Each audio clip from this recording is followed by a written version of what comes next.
Mesdames et messieurs, nous vous invitons à suivre l'adresse du chef de l'État, son Excellence Félix-Antoine Tshisekedi, lors de la cérémonie d'ouverture du 5e Forum Investir en Afrique, qui se tient pour l'heure à Brazzaville du 10 au 12 septembre. Et suivre l'adresse du chef de l'État dans cette salle de conférence de Kin Télé.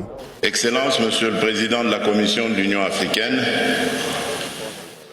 Excellence, Monsieur le Vice-ministre des Finances de la République populaire de Chine, Monsieur le Vice-président de la Banque mondiale pour la région d'Afrique, Monsieur le Vice-président exécutif de la Banque chinoise de développement, Mesdames et Messieurs, distingués invités, c'est un honneur pour moi et toujours un plaisir de me retrouver dans la capitale de la République du Congo, où se tient la 5e édition du Forum Investir en Afrique. Permettez-moi de remercier le président Denis Sassou Nguesso, son gouvernement et l'ensemble du peuple frère de la République du Congo pour l'organisation réussie du présent forum et surtout pour l'accueil chaleureux qui nous a été réservé à ma délégation et à moi-même depuis le beach de Brazzaville jusqu'à cet instant où je prends la parole devant cette auguste assemblée.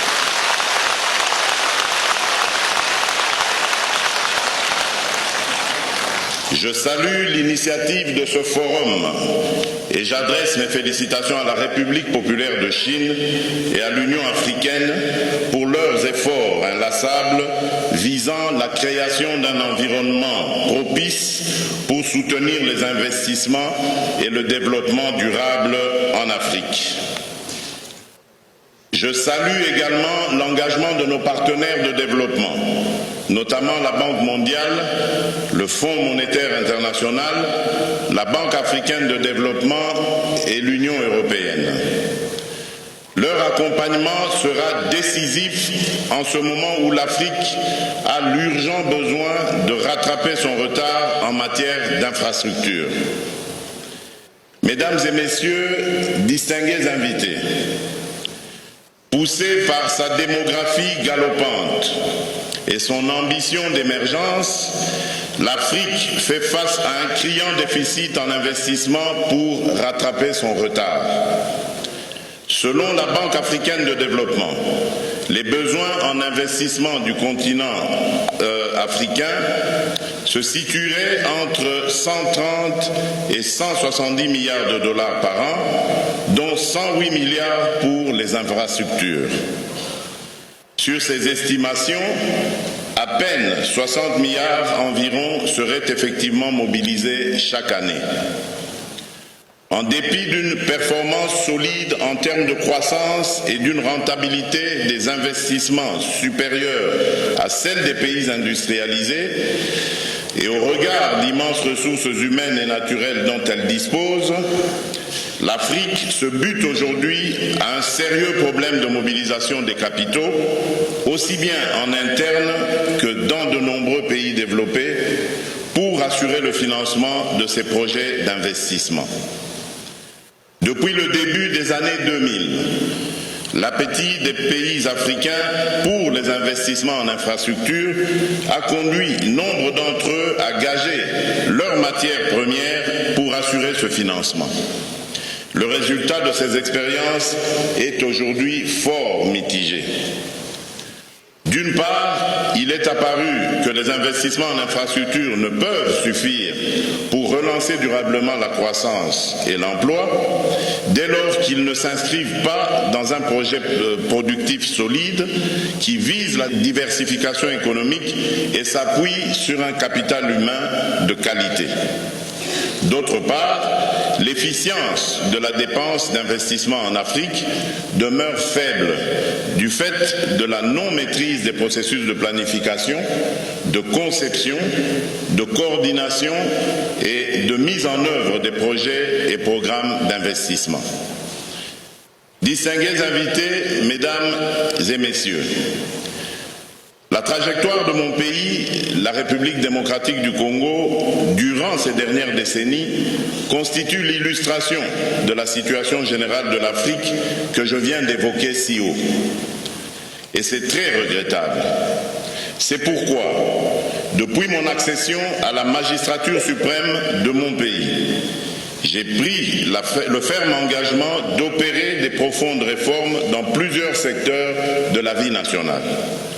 S'agissant à titre exemplatif du secteur minier, j'ai engagé le gouvernement à réfléchir profondément sur les voies et moyens pour la transformation localement de nos matières premières pour engranger les moyens financiers supplémentaires afin de les orienter vers les secteurs prioritaires de la refondation de l'État, de l'éducation, de la santé, de la promotion des jeunes, de l'autonomisation de la femme à travers des projets innovants. Pour y parvenir, le modèle de développement que j'ai choisi sera axé sur la construction, en dehors du Grand Inga, des centrales hydroélectriques de taille moyenne et des microcentrales pour assurer suffisamment l'accès à l'eau et à l'électricité dans toutes les provinces de mon pays. Car selon les statistiques d'une étude récente menée par le PNUD, 76 000 villages de la République démocratique du Congo disposent chacun d'un potentiel capable de lui assurer son autonomie en électricité. Mon ambition étant de financer l'agro-industrie pour les revenus provenant de la commercialisation des matières au sol de la République démocratique du Congo et les populations vivant dans les milieux ruraux, dont la principale activité est constituée de l'agriculture, de l'élevage et de la pêche, vont à coup sûr voir leur quotidien s'améliorer considérablement et participer aussi de façon équitable à l'échange entre les milieux rural et urbains. Ceci va améliorer les performances en matière d'emploi et de développement humain qui sont demeurées faibles et en faible progression, même quand le pays a connu des taux de croissance proches de 10% entre 2012 et 2015. Lorsque cette croissance est portée par le secteur minier, elle est très peu créatrice d'emplois. Le dit secteur ne contribuant que pour 4% de l'emploi créé en République démocratique du Congo. Voici pourquoi j'ai choisi l'agriculture comme un des piliers phares de ma vision pour la diversification économique, pour mettre mon pays à l'abri des chutes des cours des matières précieuses, parfois imprévisibles. C'est fort de toutes ces expériences et pour assurer une meilleure productivité ainsi qu'un plus grand partage de la valeur ajoutée au profit de mes concitoyens que j'ai décidé de faire du capital humain le centre des préoccupations du gouvernement durant mon mandat. Les 3 priorités que j'ai fixées à cet égard sont: premièrement, rendre effective la gratuité de l'éducation primaire dans l'enseignement public tel que l'exige la Constitution de la République.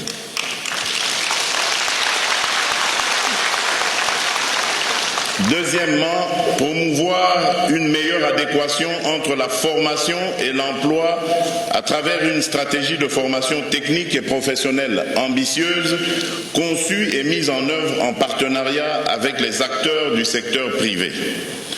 Troisièmement, faire progresser le chantier de la couverture santé universelle en commençant dès l'année prochaine par les fonctionnaires et la petite enfance. S'agissant de la gratuité de l'éducation, celle-ci est effective depuis le 2 décembre de cette année. Elle portera en une année le total des dépenses d'éducation de 8% à près de 20% du budget, soit un niveau proche de la norme fixée par l'UNESCO. Il s'agit d'un effort exceptionnel qui appelle à une solidarité tout aussi exceptionnelle. Le deuxième chantier que j'ai ouvert est celui de l'énergie. Tous les projets publics et privés en rapport avec la production, le transport ou la commercialisation de l'électricité font l'objet d'un suivi attentif en vue de leur réalisation dans les meilleurs délais. J'ai présidé à cet égard le premier forum national sur l'électricité en août dernier dans la ville de Matadi, dans le but de mobiliser toutes les parties prenantes pour l'action. Je procéderai dans un proche avenir à la mise en place effective de l'autorité de régulation de l'énergie ainsi que l'agence de l'électrification rurale à l'effet d'accélérer la transformation du secteur de l'électricité rendu possible depuis sa libéralisation en 2014. Plus récemment, j'ai également présidé l'atelier de validation du plan national pour le numérique Horizon 2025, qui touche l'ensemble des secteurs de la vie nationale et prévoit la création d'une agence pour le développement du numérique, ADN en sigle. Distingués invités, depuis des décennies, la participation de mon pays aux chaînes de valeur mondiale est forte, mais se situe à des niveaux peu élevés. La République démocratique du Congo continue d'exporter des minerais à l'état brut. Cependant, à cause des nombreux obstacles, notamment celui résultant de la domination des multinationales dans divers secteurs, mon gouvernement a décidé d'encourager les entreprises capables et désireuses de transformer les matières premières localement, car cette stratégie nous permet de capter davantage de valeur ajoutée sur le territoire, laquelle se traduira en emplois de qualité.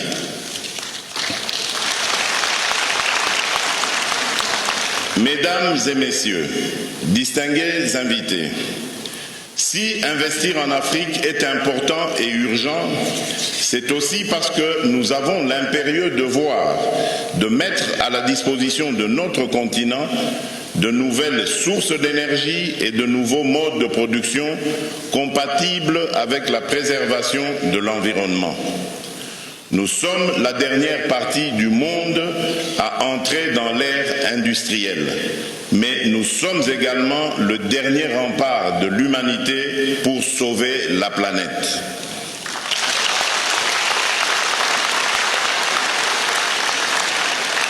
Conscient du rôle majeur de la République démocratique du Congo à cet égard, mon gouvernement a fait de la production d'énergie propre, non polluante et renouvelable la première de ses priorités économiques pour le quinquennat. Nous voulons ainsi préserver nos forêts en offrant à nos populations une alternative au bois de chauffe comme principale source d'énergie. J'ai également décidé de sortir progressivement mon pays d'un système agricole archaïque, à faible productivité et destructeur de notre patrimoine forestier, pour promouvoir une agroforesterie qui maximise notre avantage comparatif pour certaines cultures en se conformant aux bonnes pratiques et normes en matière environnementale. Plus généralement, la question environnementale cesse d'être une préoccupation sectorielle, mais concerne l'ensemble de nos politiques, programmes, projets ou plans de développement de manière transversale. Distingués invités, mesdames et messieurs, nous nous sommes fixés l'objectif d'accroître très significativement le volume d'investissement en République démocratique du Congo au cours de ces 4 prochaines années. Nous sommes conscients que l'investisseur, qu'il soit public ou privé, sera particulièrement attentif à l'évolution du climat des affaires dans mon pays.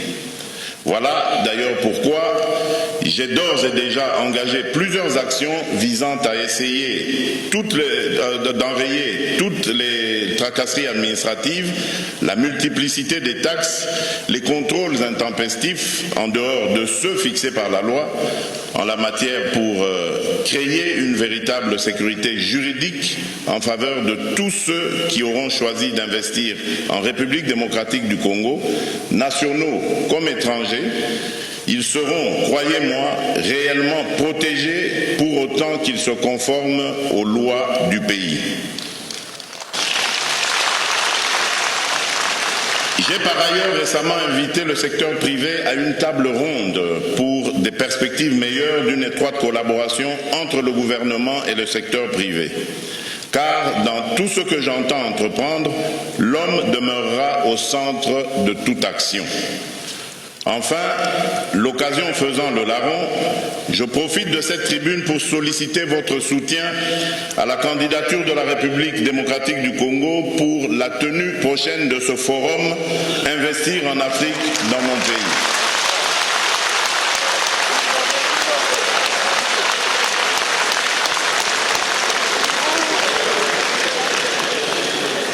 Je sais que je peux compter sur vous et je n'en doute point.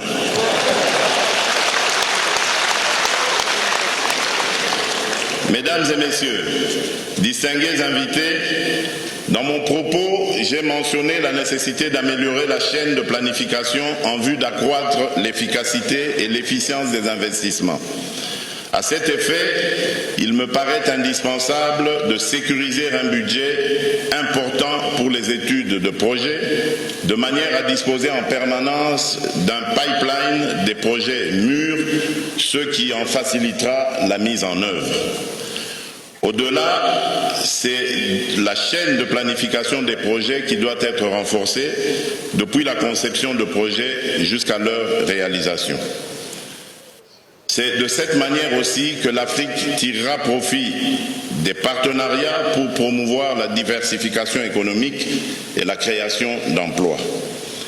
Excellences, Messieurs les Présidents, chers frères, Excellences, Monsieur le Président de la Commission de l'Union africaine, Excellences, Monsieur le Vice-ministre des Finances de la République populaire de Chine, Monsieur le vice-président de la Banque mondiale pour la région d'Afrique, Monsieur le vice-président exécutif de la Banque chinoise de développement, Mesdames et Messieurs, distingués invités, je demande donc à tous nos partenaires multilatéraux et bilatéraux, ici représentés, à soutenir nos efforts de réforme à la hauteur des enjeux du développement de la République démocratique du Congo.